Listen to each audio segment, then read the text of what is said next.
Today on Recliner Reviews, we're talking about an all-time great parody movie, which is Spaceballs, the movie. Only one man and his trusted companion can save planet Druidia from disaster. Okay, Eagle 5, coming in. How do I know you're not making faces at me under that thing? all-time great parody movie, great Mel Brooks movie. I kind of wonder, we were talking about going through the notes on this, and we were talking about some other Mel Brooks movies, and it's just started thinking about parody movies in general. Is the genre dead? Because I grew up with this movie. It was one of my favorite comedies as a kid. I watched Blazing Saddles when I was a little bit older. There was this stretch in the early thousands of like Scary Movie 2, 3, 4, like how many sequels it did. Yeah. Not Another Teen Movie. They might have done a sequel to that one. There's a 40-Year-Old Virgin parody movie with Brian Callen, which panned. There hasn't been one of these, and if there has, it must not have been a commercial success in a while. That's just a straight parody of a genre or of a different movie in a while, and I'm wondering if like it looks cheap and crappy now. Like, do people turned off by them? I mean, that might be true.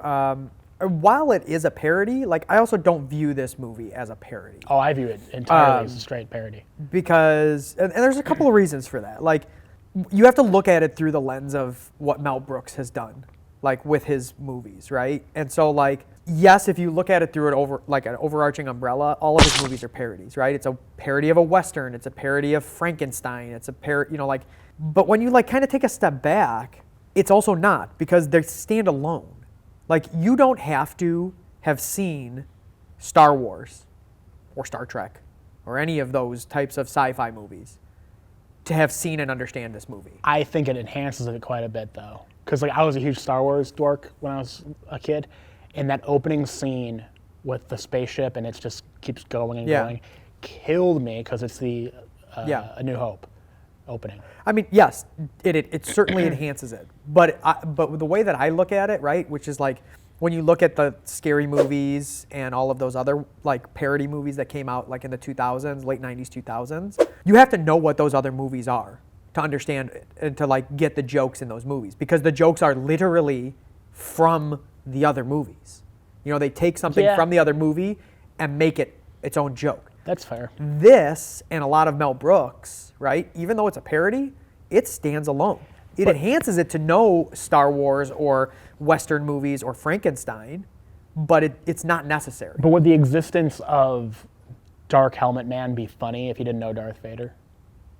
I mean, yeah, because look at it as itself, right? Like, you don't even know about Darth Vader. It's this dude wearing this giant helmet that is probably half of his size. I can't breathe in this thing! It's like the comedy, it's like the kind of slapstick comedy or visual comedy of, here's something he's wearing something on his head that's like half of his body. Like there's certain elements of it. Like, you don't need to know about Darth Vader necessarily to understand that Dark Helmet is this guy and bumbling, stumbling. I guess. I see your point, but I think what your point does, what it's saying, is it speaks to the genius of Mel Brooks. Because I think he is doing parody, but he can create his own story. Absolutely, 100%. And it's only, I mean, as far as I know, it's only Mel Brooks. Like, yeah. And that's why I love his movies. I mean, I've got the box set at home. I love his movies. Again, that just talks to Mel Brooks, who is a genius when it comes to so much. Yeah. To the point where, I mean, you talk about the parody element of it, right? George Lucas loved this movie. Even though it was making fun of his movie, like he loved this movie. It would be the third best Star Wars movie if you ranked it. So I understand why he'd love it. It's better than most of his. Yeah, I mean it's a great movie, and I've got a fan theory or a theory or whatever that I want to get into in a little bit. But like, I want to talk about the movie first before we get into the theories, because there's something that goes to Star Wars and Spaceballs that kind of connects everything all together. But one of the things that I think does so well, this movie, is all the references, right? Mm-hmm. To all of these other sci-fi properties. But hold on, you just said that you don't need to know other ones. But you don't need to know, like, for example, like here, I wrote down all of the references, right? So there's a Transformers reference, right? Yeah. When the ship becomes Megaman, right? Fucking hilarious. You don't need to know that that has anything to do with Transformers. I guess, but it's so much funnier knowing that. Like, you don't need to know that that's Transformers. Or like, for example, the Wizard of Oz. Like when they're meeting Yogurt.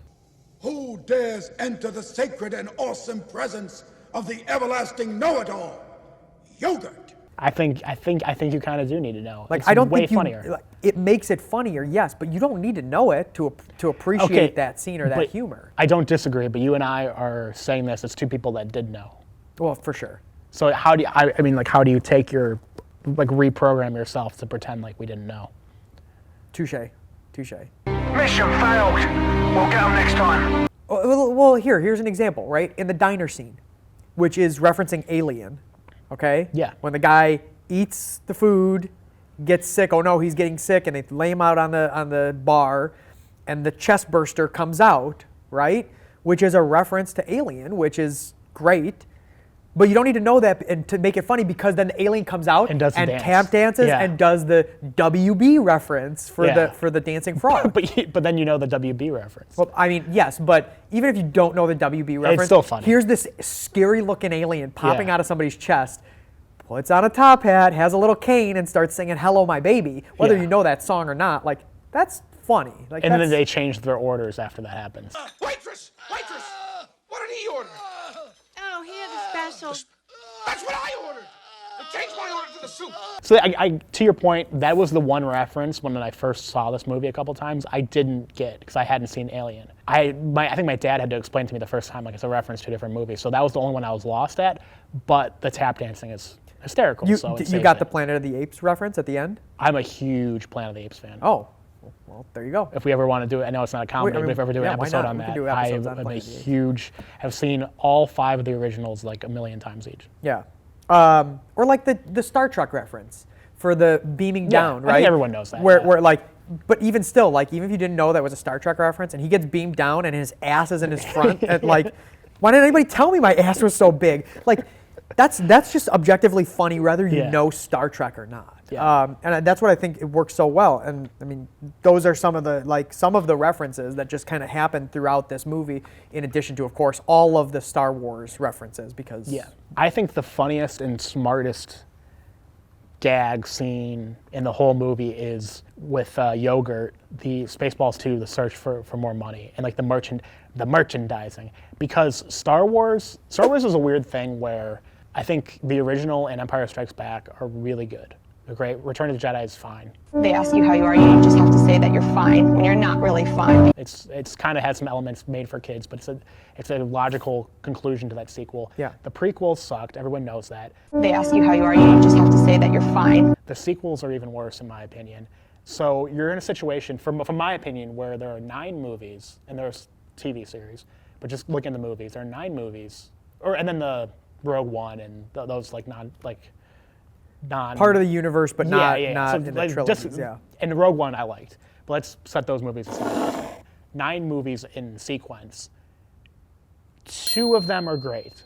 I would say 1 of them is good, and 6 of them are bad. And it's this huge universe that people love, and it's because of the toys, which I had a million of growing up. It's because of the video games, the books. There's this huge universe outside of just the movies that people obsess over, which is weird because most of the movies are bad. Well, but let me take a viewpoint here from slightly before your time. Okay, so growing up, for me, there was the original trilogy. Yeah. Right, and then there was nothing. The trilogy was out there, right? And so I was alive when there was nothing. I saw one of the first movies I ever saw in theaters was the remastered. okay. So I went and saw that, and then I lived off that until Phantom Menace came out. But what I'm getting at here, right, is like there was nothing. So you had all of these people searching out the books Yeah. that were written, right, that were kind of like advancing the story, which actually tell, I guess, stealing from George Lucas where he says, like, it's a circle, like the story is a circle. These people took it and was like, okay, well, here's what happens in the next trilogy. What was supposed to Yeah. happen in the next trilogy was there is a kid, okay, which happens, I believe, from Han and Leia. And I think it was right? Ben Solo, yeah. But runs the same track that Luke runs, Yeah. but Luke runs the same track that Darth Vader runs. So it's like the story keeps its circles, and it just kind of keeps going and going, right? So everybody was searching for more Star Wars because there wasn't Star Wars, right? That's where the merchandising comes from. And so they're like seeking it out, and they just want more and more and more. And then, you know, everybody's so excited because these new movies were coming out at the end of the 90s, and they ended up being total shit. Yeah. But it was the searching for more. And so, like, you talk about the search for more money, right? And the merchandising element of it. This movie was so far ahead of its time, it foresaw that, like, there was merchandising of Star Wars, right? And I had, like, Star Wars figurines or, like, the trading cards or whatever. But it wasn't nearly the merchandising that it is now Right. that the mouse has it. Right. So this movie foresaw basically Disney buying Star Wars and merchandising every single Star Wars, the flamethrower, Star yogurt, the doll. Yeah. All But of those things. Even at the time, what movie? This came out in 87? 87, yeah. So this is years after Return of the Jedi, and it's long before they even know there's going to be a Phantom Menace. And George Lucas is profiting off this universe he built of people wanting more of it. And yogurt captures that perfectly. And again, like you just said, foreshadows it getting way, way worse. Yeah. And that's my favorite scene in the whole movie, just because I think it's so brilliant, because it was true at the time, and it's even more true now. And I'm sure we'll get into the sequel talk, and I know how you feel about sequels of classic movies. This is actually one that if Mel Brooks was able to do it, if it was able to stay in like that, whatever team can put it together, I would welcome a Spaceballs 2 sequel, because I think it would be hilarious, and I think there's enough new material to make it funny. I mean, that if I was going to trust anybody to do a sequel, it's Mel Brooks. But he doesn't. And so like History of the World Part 1, right? You think there's a Part 2. Yeah. There's no Part 2, Right, that's why right? it's Like funny, too. that's the joke, right? even 2 tying into History of the World Part 1, where as part of the Part 2, coming in Part 2, Jews in space, right? Like Yeah. that's Spaceballs 2, right? Yeah, Like yeah. the two. But if anybody was going to do it, I would trust him to do it, but I don't want him to do it. That's fair. Like I don't because I love this movie. Like I love this movie. Like I love My own mother. Coming to America. Like I Right. love, like I love so many of the 80s movies. It's 80s that really is the right. driving factor. And I don't know if he's going to take on a production that huge at his age. No, now, I can't so. imagine that. Like he would probably produce it, but I can't imagine that he'd be sitting out there Yeah. like actually guiding the whole thing, which worries me. Which is why I wouldn't Right. want that to happen. There's a lot of talent in this movie. A ton. Bill Pullman, John Candy, Joan Rivers just voicing. I know. So Like, funny. And then like all of her little references that I wonder if she's glad. just phenomenal casting at a time that like you needed to have this good cast to drive the comedy in this movie. And John Candy's perfect as Barf. John Candy is, I think, the best Yeah. in the movie. Just awesome. Just fantastic stuff. So we were talking earlier about doing, ad buys and stuff like that, and all of the like TikTok and, Yeah. and Instagram, and them being very particular about language. The funny thing about this movie when it came out, it's rated PG. And the reason it was rated PG is because they said the word fuck a lot. That's so funny. Is this still PG? Still PG? Yes, I don't think it ever changes. I don't. Yeah, think well, you said when it came out it was PG. I mean, well, I'm yeah. just saying, like when it came out, like, and at that time, PG was like nothing. Right. I mean, excuse me, I take it back. PG was something. Liar! Parental guidance, like you Yeah. be careful. Like now, PG is nothing. Like Disney movies are PG. Right. Even though they would be G back in the day, but like, man, just for a couple of words, I mean, I guess that technically there's violence with the lasers and whatever. Yeah, but back then I think you had to really push it to make a movie R, and now you have to really push it to make it G. Yeah. I don't know. I haven't seen a G movie. Like, I'm sure you watch them all the time. But I don't even think they make G movies. Like, I'm watching Disney movies all the time. There's no way some of those movies are G. they make B movies. Say something. You like jazz? You're talking to humans. You're flying outside the hive. Do you have anything else in this movie? Oh yeah, I've got a couple more things on this movie. I want to mention, let's do the fan theory first, okay? I want to do this fan theory. There's a theory that's out there that Spaceballs is in the same universe as Star Wars. Like I said, this is the third best Star Wars movie. So So there you go. I mean, because it is in the same universe as Star Wars. And there's a couple of reasons why. Number one, when we see the pan out shot at the beginning with the diner, the Millennium Falcon is parked in the diner. So that's number one. Number two, they've got lightsabers, yeah. right? Well, sort of, yeah. I mean, they're lightsabers. Yeah. I mean, they don't have like a handle. They're a ring. Yeah. But they're lightsabers.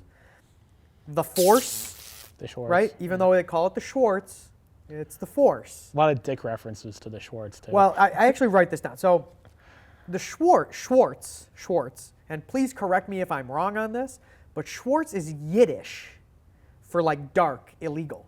Oh, okay. So this is what kind of goes towards connecting the two universes together. But yes, it could be a reference to Star Wars and the dark side and everything, or it could just be, as I write down, just a bunch of dick jokes, which it probably is, and both are funny. I first saw this, I must have been like 8 years old, because I was a huge Star Wars fan, the youngest child, so my parents don't care if I'm exposed to vulgarity. And I thought Schwartz was like a reference to a penis. I mean, when he says your Schwartz is as big I know, as but I mine, grew up thinking that word just meant like dick Yeah. until this moment. So anyway, so tying them back together, okay? The theory goes, Yogurt is actually a Sith Lord. And Yogurt... Like Jar Jar Binks. Like Jar Jar Binks. They're both Sith Lords. And Yogurt is teaching Bill Pullman's character the dark side as he's doing all of this. In particular, again, because of the Schwartz. Schwartz meaning dark, illegal. The dark side, Schwartz. And it's all part of the same universe. Yes, it's in different, areas of the vast outer space. But they're both part of the same universe. I mean, it's way better than most of the Star Wars crap.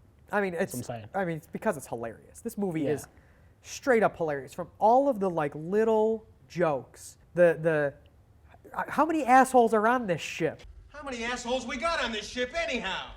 Yo! I knew it. I'm surrounded by assholes. And everybody raises their hand except for one dude. He goes, "I'm surrounded by assholes." Like that line. Mr. Coffee. What's the matter with this thing? What's all that churning and bubbling? You call that a radar screen? No, sir. We call it Mr. Coffee. Care for some? Mr. Everything, right? Yeah, Mr. Whatever. The joke where they're combing the desert, and they're literally combing the desert. We ain't found shit. I mean, just so many little, and that's typical of Mel Brooks and his humor, but just phenomenal. And this movie it just holds up and holds up and holds up. Top 10. I mean, I think it's going to get to a point where this is a gag in and of itself that I call enough movies a top 10 comedy that I'm going to call like 27 movies that at some point. But top 10 comedy. 100%. Yeah. I mean, it's hard because so many of Mel Brooks's comedies are top 10 comedies. Yeah. But yeah, top 10 comedy. I think it's really high. I think it's like a 7-8. 7-8. Ooh. I think that I'm trending in the same area all day today. I'm gonna say 7-1 because because of it being a parody and people like Siskel and Ebert being like, "Oh, this isn't funny." Well, yeah, it's hilarious. You just don't appreciate it. But I'm gonna say like 7-1. 7-1. Oh, wow. I'm disappointed. I thought it was going to be like one of the highest rated comedies. I mean, I think it should be. Although I will say, spoiler alert, I think Blazing Saddles just blows. Oh, yeah. We'll get to Spaceballs that. out of the water. But Okay, 7-1, underrated.